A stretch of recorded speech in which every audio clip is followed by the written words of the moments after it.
Bonjour, je suis Seyed Jansar, un Laotien d'origine Hmong. À la suite de la perte du Laos aux mains des communistes et révolutionnaires laotiens du Pathet-Lao, j'ai quitté mon pays pour me réfugier dans plusieurs pays. En France, au Canada et particulièrement aux États-Unis. À l'étranger, je ne cesse de m'intéresser à ce qui se passe au Laos sous le régime communiste. Parce que pour moi, je suis persuadé que dans les deux camps antagonistes du Laos, nos Hmong, les Hmong, ont sacrifié leur vie et ont versé leur sang pour défendre le sol et le territoire laotien. Chaque parti défend le Laos suivant ses convictions personnelles, politiques ou de libération. Pour moi, je n'ai pas de problème avec les raisons de libération du Laos, mais je n'acceptais pas et je n'accepterai pas un régime communiste imposé de l'extérieur sur le Laos. Et c'est pour ça que je continue à suivre de très près l'évolution au Laos.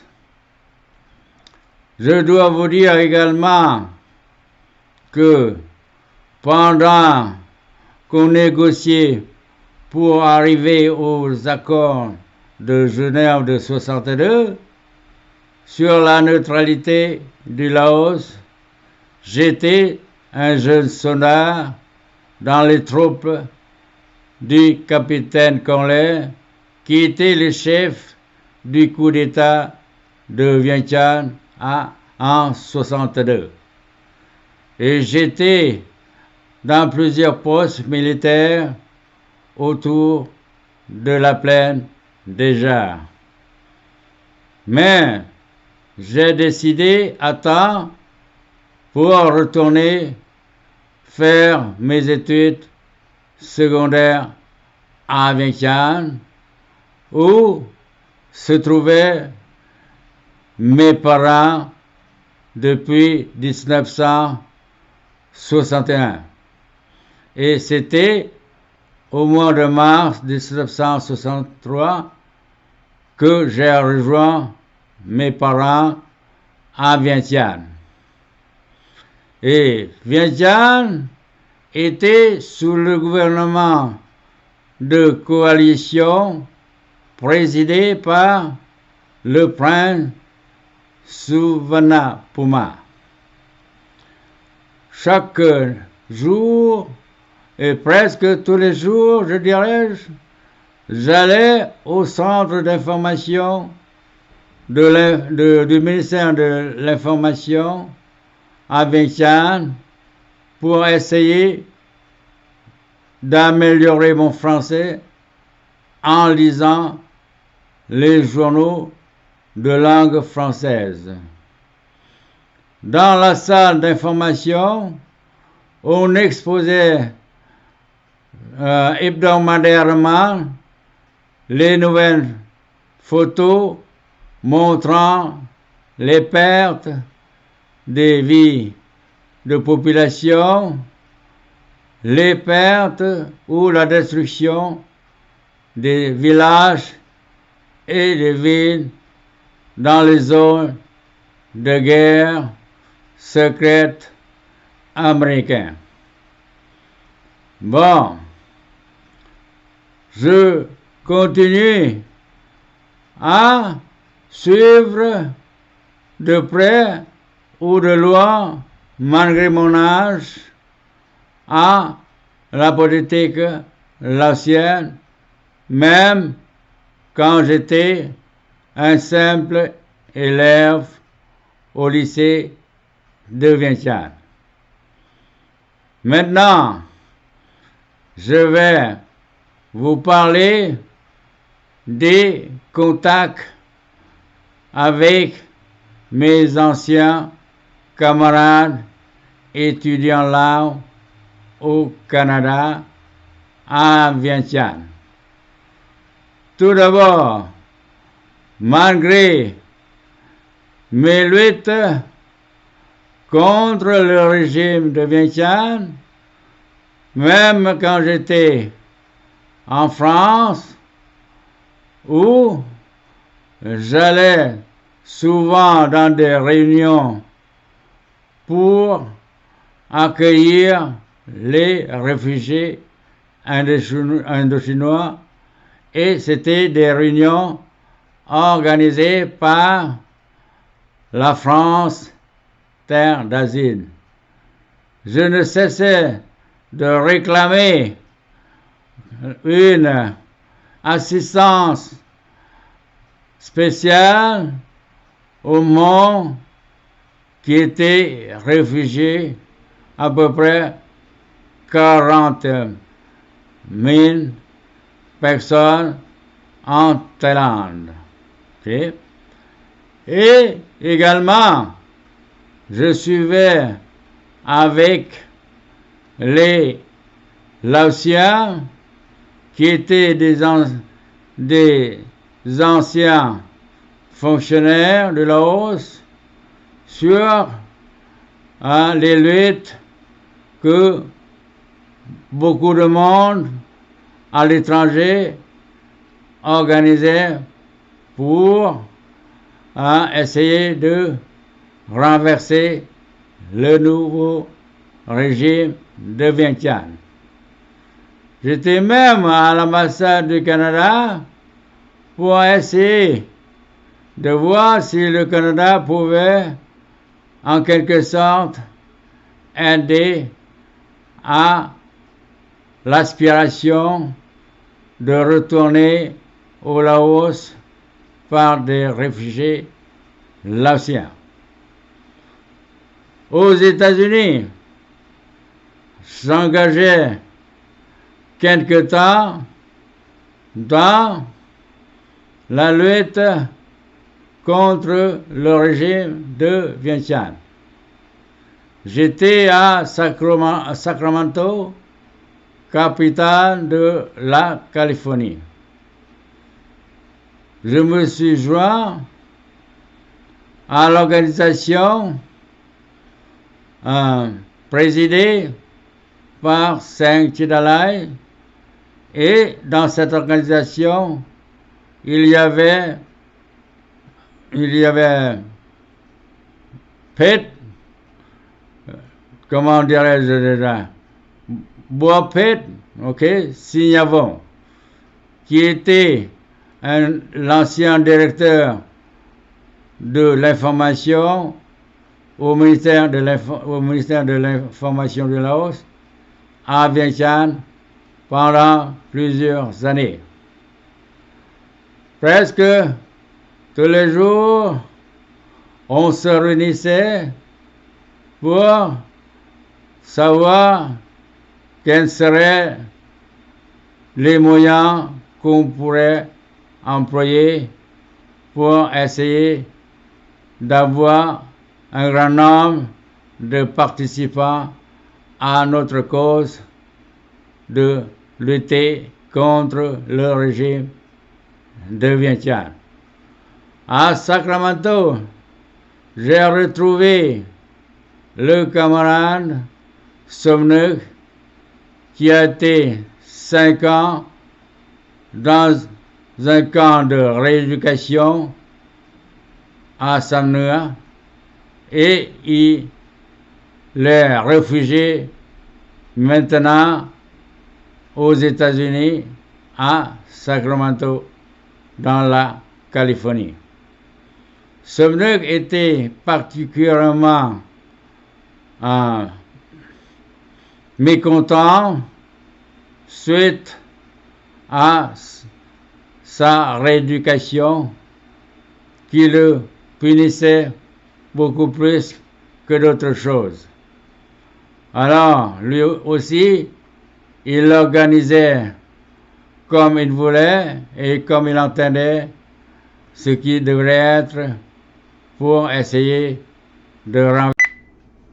Parlons maintenant de mes contacts avec mes anciens camarades étudiants là au Canada. Avec l'arrivée du premier ambassadeur de la République démocratique populaire là aux États-Unis, M. Hiam Pomachan, on m'a informé que le nouvel ambassadeur demandait de mes nouvelles. Alors, c'était pour moi un bon signe et j'essayais donc de le contacter pour savoir ce qu'il apportait aux États-Unis pour les réfugiés laotiens. J'étais encore avec quelques mouvements anti-régime de Vientiane. Et malgré cela, j'ai essayé de le voir à l'ambassade du Laos à Washington, D.C. Je l'ai vu dans quelles circonstances que j'ai oublié. Mais j'étais le voir et au cours de ma visite à l'ambassade du Laos à Washington DC, j'ai présenté deux personnes qui connaissent bien l'évolution politique, sociale et économique au Laos. En l'occurrence, Dr. Yandao et mon frère, disons aîné, Kampion Lomprasad. Ils n'étaient pas avec moi, mais je présentais quand même leur nom et leur intérêt dans la politique laotienne. Monsieur Hiam Pomachan recevait bien, disons, mes propositions. Et par la suite, il a pu voir d'abord M. Kampion Lomprasad à l'ambassade du Laos à Washington, D.C. Bon, c'était une bonne chose parce que Kampion avait été formé en Pologne, il connaissait bien le haut et le bas, l'intérieur et l'extérieur des régimes communistes Et malgré cela, il a décidé de se joindre à la masse des Laotiens qui ont quitté le Laos pour se réfugier aux États-Unis. Et plus tard, j'étais avec Dr.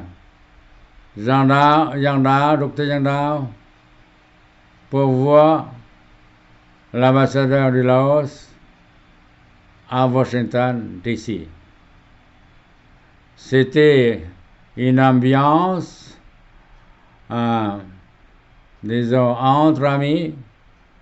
On parlait presque de tout et de rien.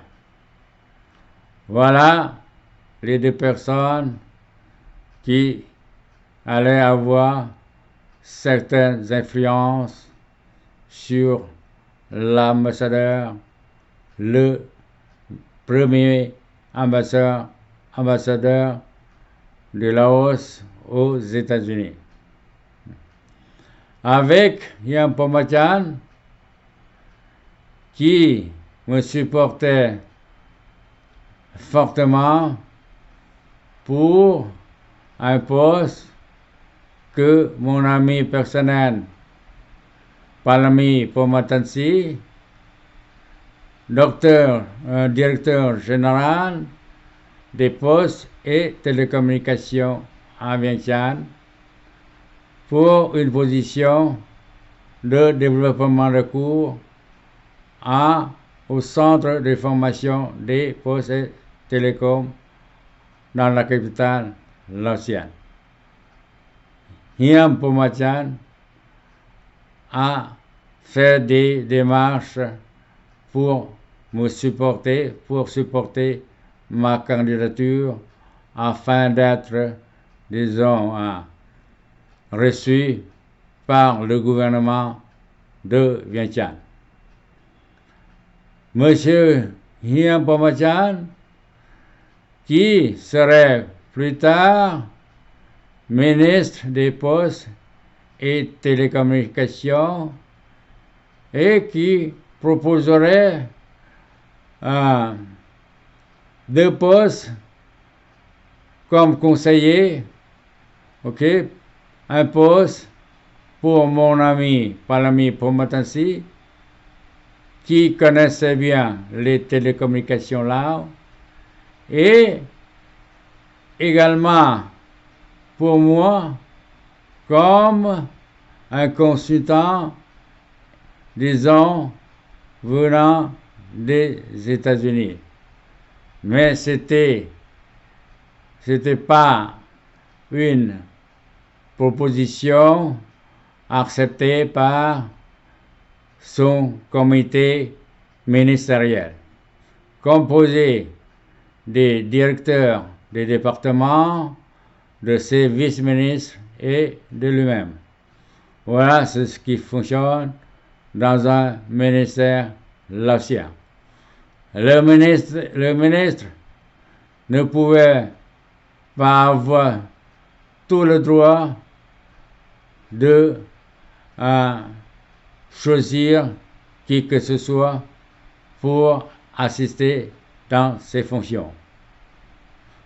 Même mon ami depuis longue date, Surivon Daravon, qui était pour une trentaine d'années ministre du ministère de l'énergie et des mines.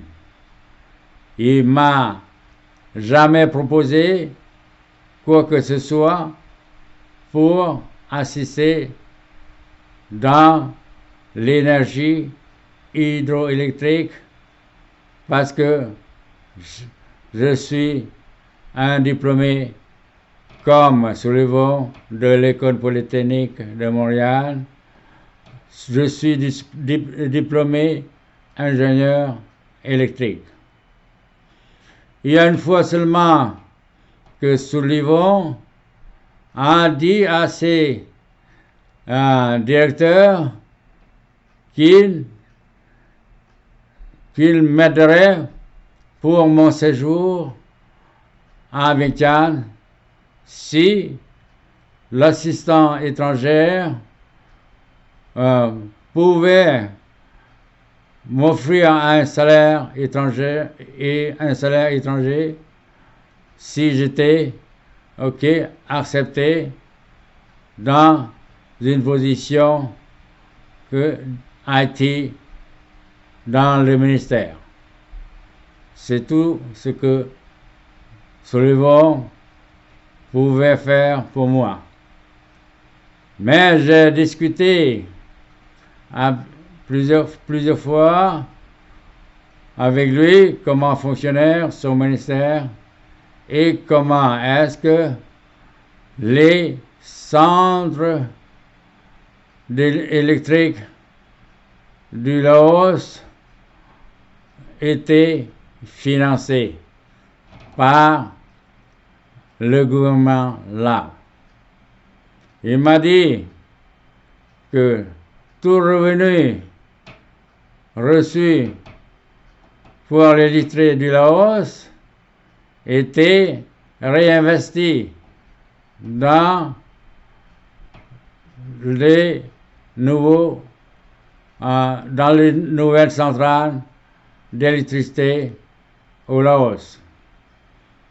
Alors, l'argent disponible pour le développement, disons, des électricités rurales n'était pas très grand.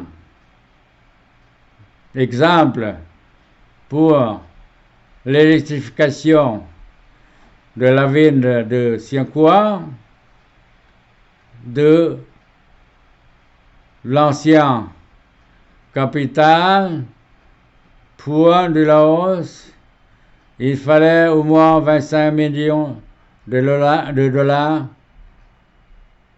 pour des lignes de transmission ou de transport électrique à partir du barrage de Namgum jusqu'à la ville de Siankoua. Je le comprenais et il était très conscient des budgets disponibles à sa disposition. Voilà, c'est ce que j'ai pu discuter avec mon ami Sullivan Darabon. Maintenant, revenons à mon ami Palami Pomatansi, qui était directeur général des postes et des télécommunications. Il m'a offert, comme j'ai déjà dit, le poste avec un fonds international pour le développement des cours au centre de formation des télécoms et postes du Laos. Bon,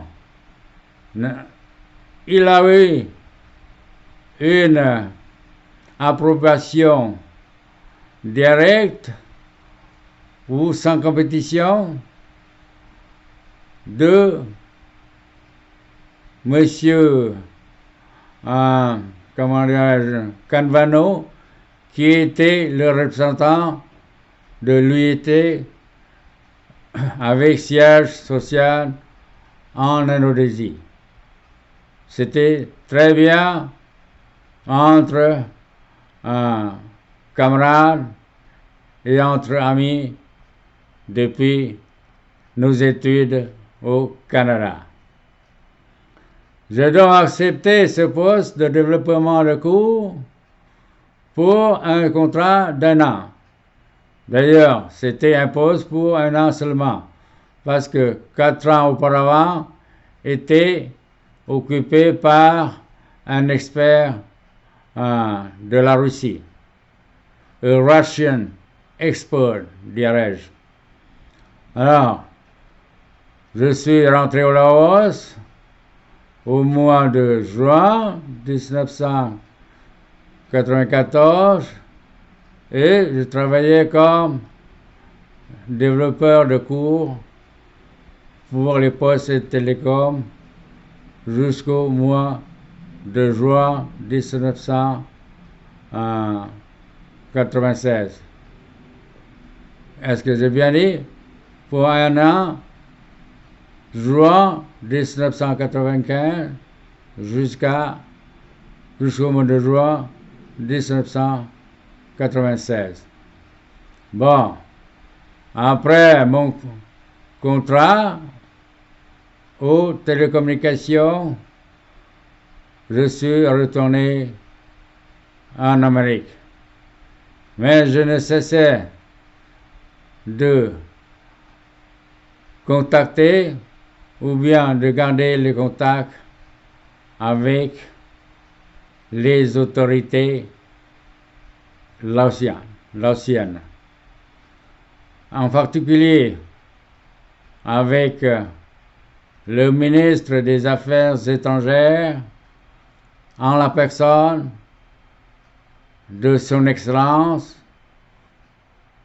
Somsavat Lengsavat, que j'ai rencontré au moins 3 fois aux États-Unis, 2 fois à l'ambassade de Laos à Washington DC et 1 fois à la représentation de Laos à New York. Somsavat était venu à New York avec le présent président de Laos, Thongloun Sisoulith. Il était accompagné également par le vice-ministre des Affaires étrangères. Et dans la réception, chez le représentant de Laos à New York, on était avec moi, Dr. Yang Dao, l'ambassadeur du Laos à Washington DC, 2 ministres, M. Somsavat, Thongloun Sisoulith, le vice-ministre des Affaires étrangères et aussi le représentant de Laos auprès des Nations Unies. Au Laos, à chaque visite, j'ai essayé de renouer mes,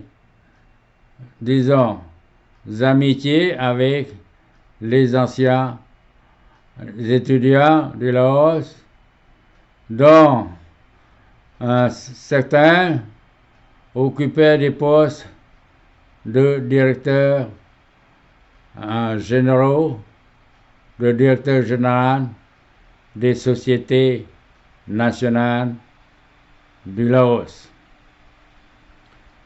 Au Laos, j'ai pu également rencontrer le ministre des Affaires étrangères, Somsavat Lengsavat, avec mon ami Surivon Dharavon, dans une soirée qui organisée pour la visite officielle du Dr. Yang Dao. Cette visite officielle du Dr. Yang Dao avait lieu au mois de décembre 2002. J'étais la personne qui coordonnait tout l'emploi du temps du Dr. Yang Dao au Laos, dans différentes provinces et avec différentes personnalités là.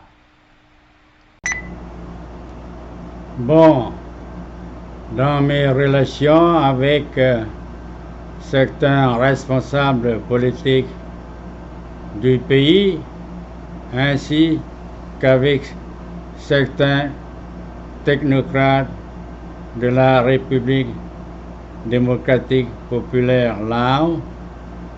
Je dois mentionner mes deux proches, Vompet Sekeya Chontua et Paniyatotu.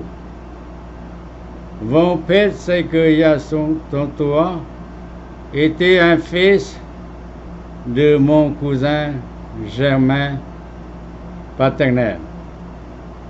Et Madame Paniyatotu et moi, nous sommes cousins de deuxième génération.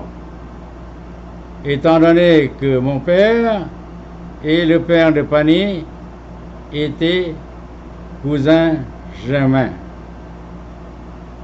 Maintenant, parlons tout d'abord de Paniyatotu. C'était en automne 1993 que j'ai eu l'occasion de rencontrer Pani pour la première fois. Elle était venue à Washington pour les conférences des gouverneurs des banques du monde entier. Et à la fin des conférences, avant de retourner directement au Laos, elle s'arrêtait à San Francisco pour me rendre visite. J'allais donc aller la chercher à l'aéroport de San Francisco pour venir passer une nuit chez moi à Sacramento.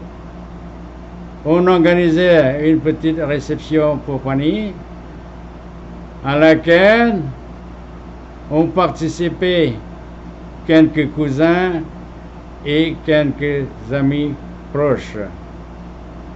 Le lendemain, un de mes neveux et moi conduisait Pani à San Francisco pour son retour maintenant au Laos en passant par la Thaïlande. Mes contacts avec Pani continuaient lorsque je travaillais pour l'Union internationale des télécommunications à Vientiane, au centre de formation des postes et télécommunications du Laos. J'allais assez souvent chez Pani et je lui enseignais, ou plutôt je corrigeais sa prononciation pour son vocabulaire anglais et je corrigeais également son grammaire anglais. Surtout lorsqu'il s'agissait des formes de questions en anglais. À part ça, on se voyait dans des fêtes de parties, de fêtes pour des anniversaires, pour des mariages et pour les fêtes destinées aux ancêtres. Et également pour le Nouvel An, au Laos, pendant l'année où j'ai travaillé à Vientiane. Mes relations continuer tout de même, ou bien, je dirais, mes contacts continuent avec Pani sans cesse. Parce que chaque fois que je retournais au Laos pour une visite personnelle, j'allais chez elle pour voir sa mère et sa famille. J'allais très tôt le matin pour ne pas la manquer, étant donné qu'elle devait partir également de très bonne heure pour son travail. Ma dernière visite personnelle chez Pani avait lieu dans l'an 2021, juste avant les nouvelles élections pour le parti révolutionnaire populaire du Laos. Et j'ai donc demandé à Pani si elle devait continuer un autre terme dans le leadership laotien. Elle m'a répondu que oui, ses amis et collègues voulaient qu'elle restait encore un autre terme. Alors, je lui recommandais tout de suite de choisir un poste de vice-président du Laos, quoique toutes les qualifications requises pour occuper le poste de Premier ministre du pays. Je sais que le poste de Premier ministre du Laos est un poste avec beaucoup de pression de la part des anciens dirigeants du pays qui sont en retraite. Souvent, ces anciens dirigeants ou des membres du comité central du parti écrivaient des lettres pour des voitures personnelles et des voitures pour aller travailler dans les champs. Également, ils demandaient des terres pour eux-mêmes et également des subventions du gouvernement pour leurs projets économiques personnels. Alors, ce n'était pas un poste qui conviendrait à Pani. Le poste de vice-président est un poste honorable et ferait bien le travail de Pani Yathoth. Maintenant, au sujet de Wongphet Saikheu Yasonthoa, il était le premier gouverneur de la province de Luang Prabang après le changement de régime en décembre 1975. Il occupait le poste de gouverneur de Luang Prabang pour une période de 16 ans.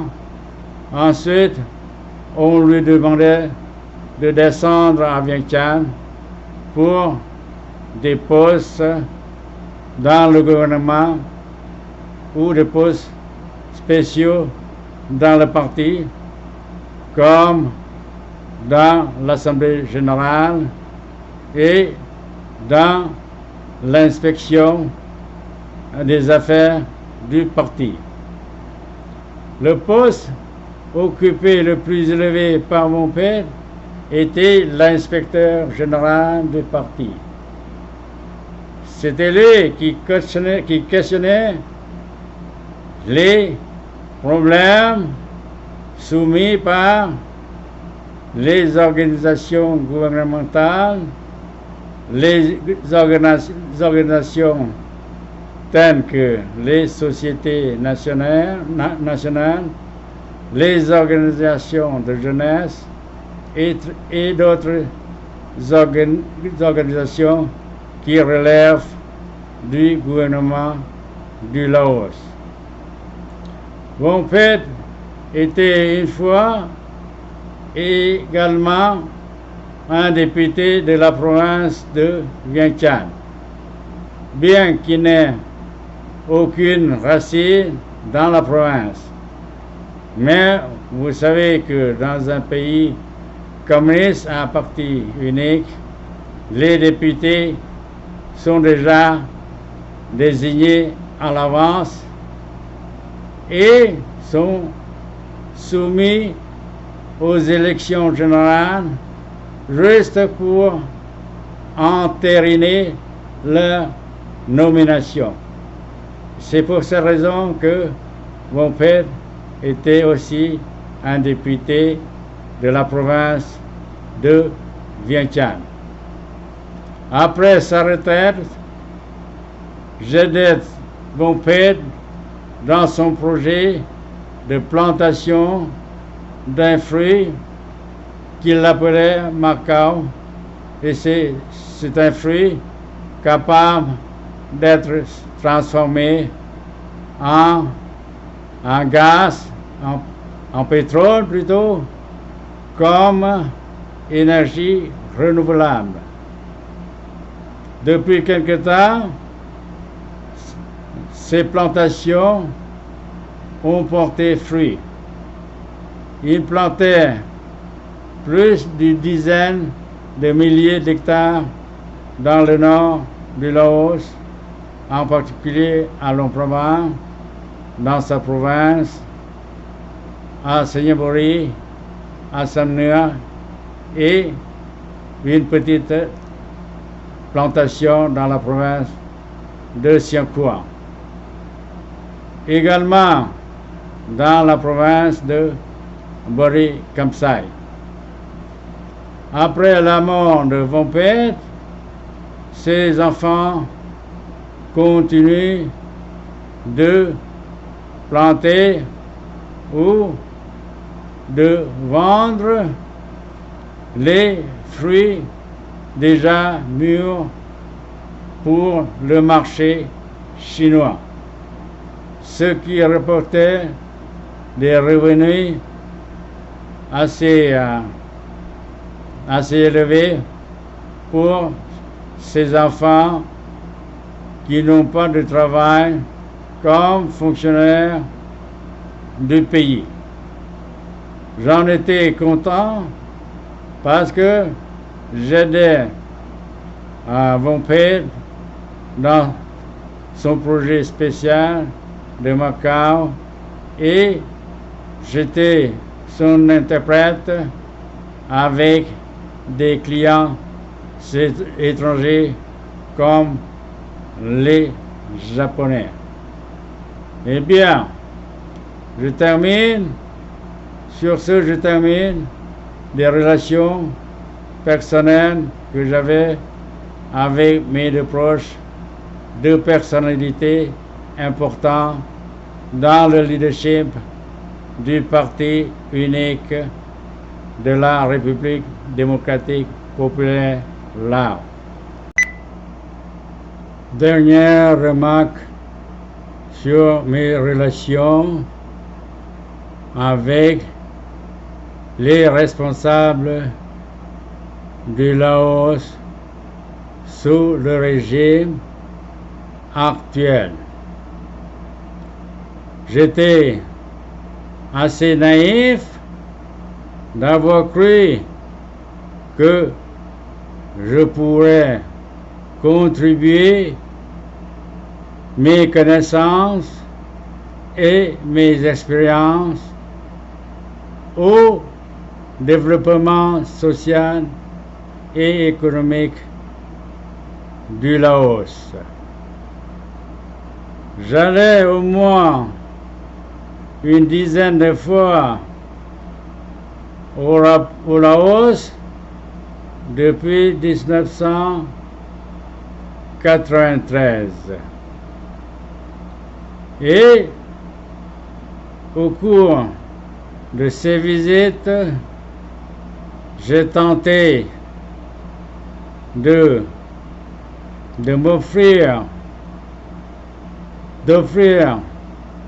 mes services aux institutions publiques aussi bien que aux institutions privées pour transmettre mes connaissances technologiques et mes connaissances de langue anglaise et française à notre nouvelle génération au pays. Je sentais que mes services seraient demandés, mais je n'ai trouvé aucune occasion de pouvoir offrir mes services. Tout ce que j'ai vu, c'est un statu quo qui se déroule au Laos, c'est-à-dire au point de vue politique,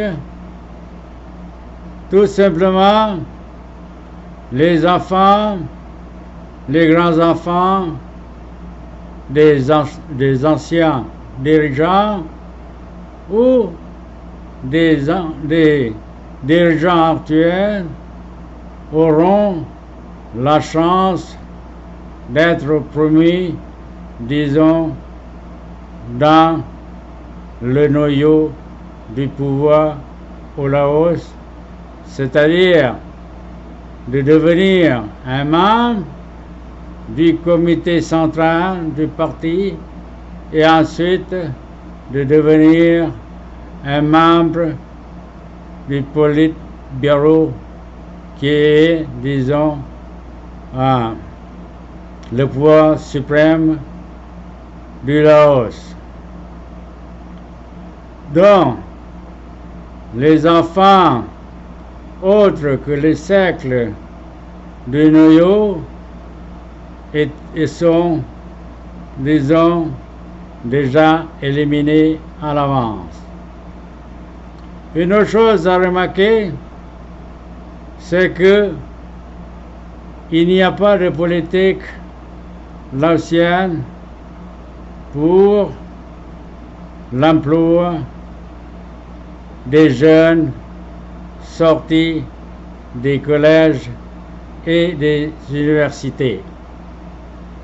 Non plus pour emploi pour des diplômés secondaires et primaires.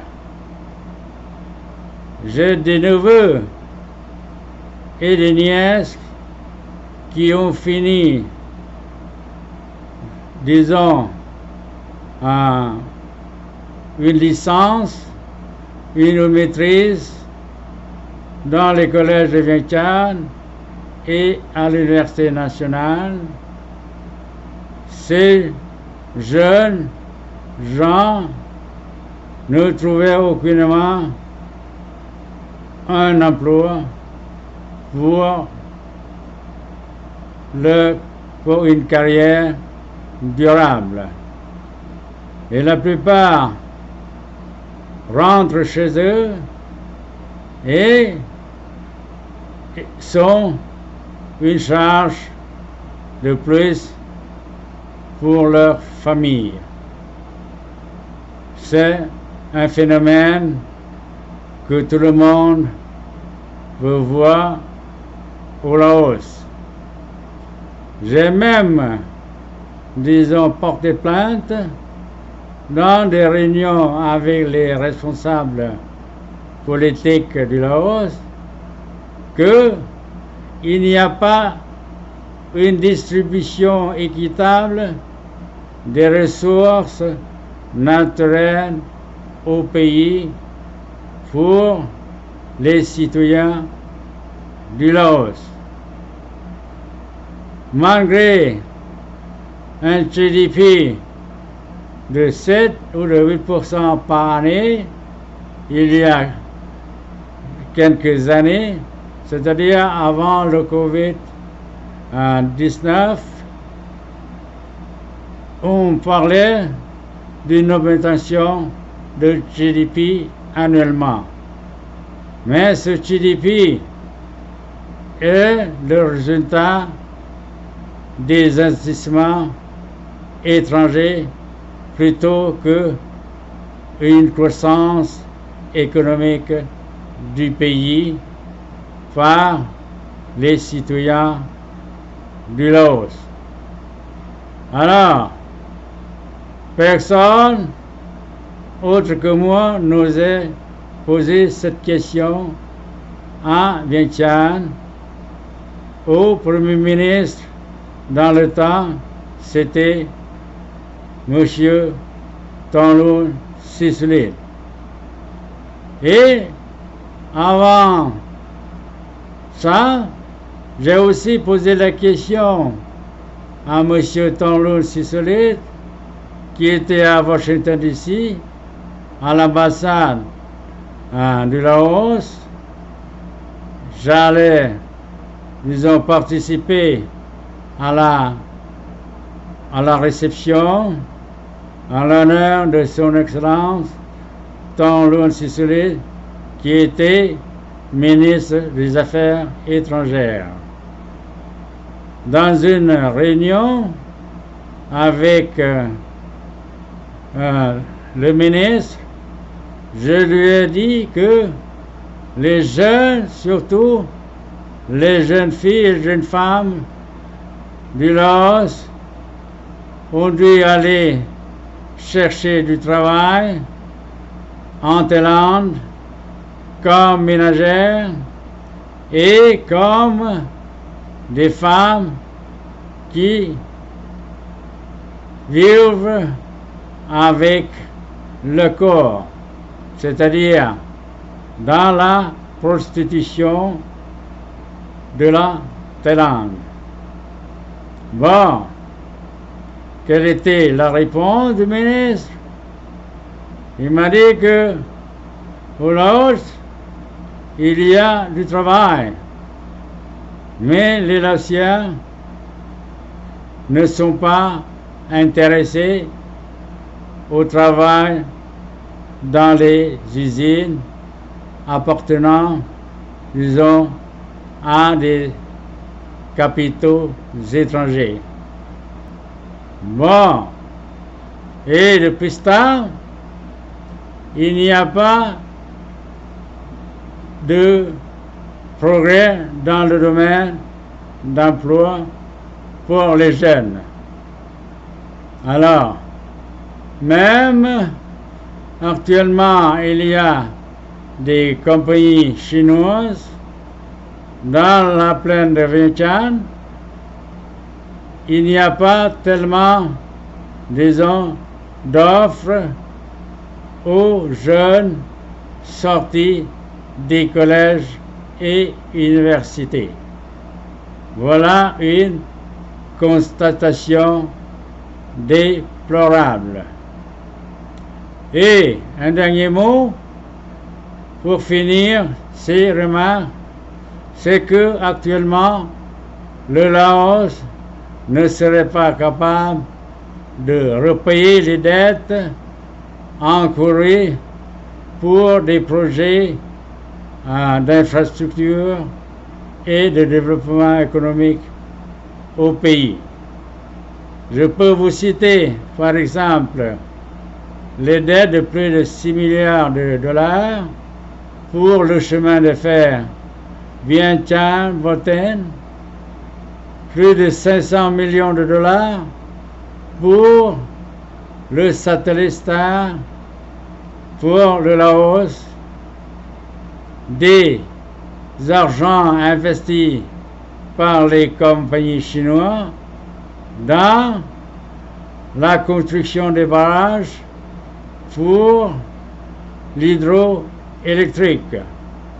Et également les argents des Chinois dans l'exploitation des mines, dans l'exploitation de plantations, même des bananiers dans le pays qui polluent continuellement les rivières dans les champs des bananiers.